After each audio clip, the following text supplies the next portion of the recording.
I'm Jake. And I'm Christine. And this is the first Old School Trailer Hounds episode of 2017. Yay! Or no, it'd be this, right? Because it'd be backwards, maybe?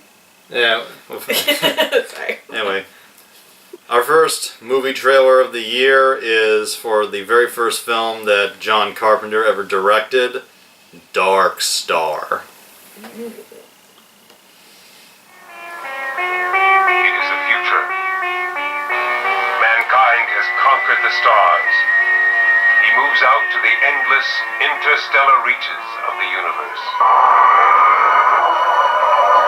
Dark Star. They are not lost in space. They are loose.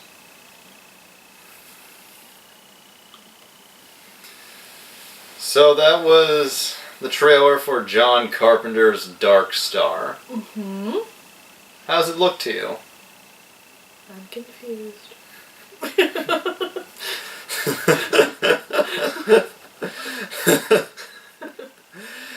Okay,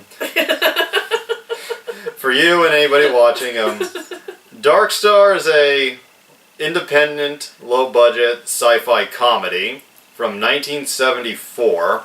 Which it looks fascinating just how simplistically, low budget, but kind of coolness that they were able to do with the special effects. And that's what I was really enjoying watching. But go ahead. John Carpenter, for anyone who doesn't know, and if you don't, then you need to get out more. John Carpenter is the director of such horror classics as Halloween, 1982's The Thing, Prince of Darkness from 1987, and In the Mouth of Madness from 1994. He also made the action classic Escape from New York with Kurt Russell. His career has ranged many decades, and he's made true classics of the action, horror, and sci-fi genre. Dark Star was his very first film, and it was actually made as a student film. And then a big-time producer, Jack H. Harris, who produced the 1958 movie The Blob, saw it, and he liked it and gave them extra money to shoot some additional scenes, mainly all those special effects scenes you saw. So it became a full-length feature film that got a distribution. And that guy you saw with the beard, who was like, "Hey, bomb," that's Dan O'Bannon. He co-wrote the film with John Carpenter. And Dan O'Bannon, he's lesser known, but he's had a very big career himself. He did. He died in 2009, I think. But he has a lot of good films under his name. Dan O'Bannon is also the writer of Alien, Total Recall with Arnold Schwarzenegger, and he wrote and directed the horror comedy 80s classic The Return of the Living Dead. And they were both students at the same film school when they made this together. And they made this film for, according to my group projects. According to IMDb, the budget was $60,000, which even in the 70s was low budget. Yeah.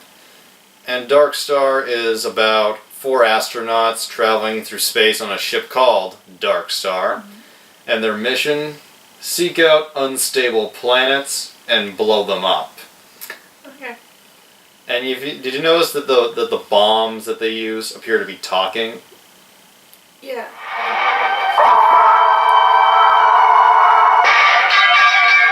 Computer to bomb number 20. Return to the bomb bay immediately. But I have received the operational signal. Hello, Bob? Are you with me? I wish I had more time. Why don't you have more time? Because I must detonate. That's a thing in this movie. The bombs they use can talk and have personalities. Oh.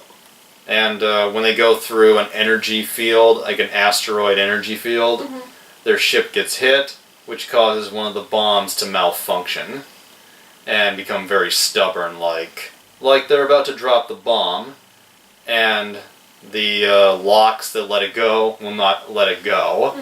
and the bomb refuses to delay the self-destruct, and they have to work hard to either get it to shut down or get a way to get the locks to open. And this leads to a bunch of mayhem going on. Yeah, it almost like, so like I definitely picked up on like the bombs, I guess, kind of taking over or something like that. But then it almost like seemed like everybody kind of went nuts towards the end. And I was like, okay, so is it also like everybody's kind of stuck in one kind of... Well, yeah, that's a big theme of the movie as well. Yeah. Before the bomb part becomes the main focus of the plot, these 4 astronauts have been traveling through space on their planet-smashing mission for 20 years. And a big theme is these 4 guys who have been cooped up in a small, starting to fall apart ship. They're not exactly claustrophobic, but they've been away from real life. Like from Earth for so long. And moreover, they're fucking bored. Yeah. Like, there's a funny scene where they're in their quarters, like, one of them takes a switchblade, and looking like he doesn't really care, does that thing where you stab between the fingers. Accidentally hits his own finger. And, it's just it's a fun film with like, fun, hippie characters. Like, everyone has long hair, big beards, and you can tell this is, like, right off the heels of, like, all that hippie movement shit. Yeah. And, that scene with, the shaft and one of them getting attacked by that thing. Yeah, what was it? The blob? Which...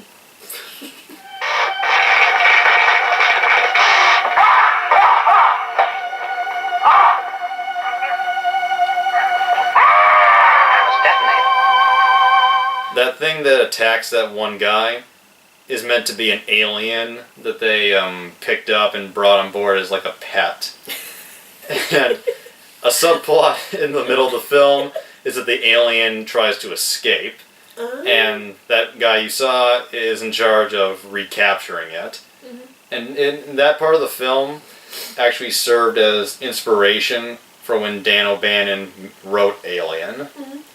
Yeah, like this part of Dark Star was the origin of that. And the prop that they used for the alien was a beach ball. Got it. A big plastic beach ball. And they don't try to hide that that's what it is. And there's even a few jokes later about how they think about how it's pretty much just a big ball of gas. The final catchphrase that it has at the end, they're not lost in space, they're loose. It's a fun way to end the trailer. And the movie wasn't a huge success, like it was a small independent film. Yeah. And it's well known now by like John Carpenter fans because it's his first film. Yeah. And part of the reason people think it wasn't too big a hit when it came out, because like low budget movies were go everywhere in the 70s, going to theaters. The reason some people think it didn't do well is they think this trailer kind of was a little mismarketing. Like, you can clearly see there's comedy there. Yes. But the trailer makes the film look a bit more serious than it actually is. I mean, how serious can attacking volleyballs be? I don't know.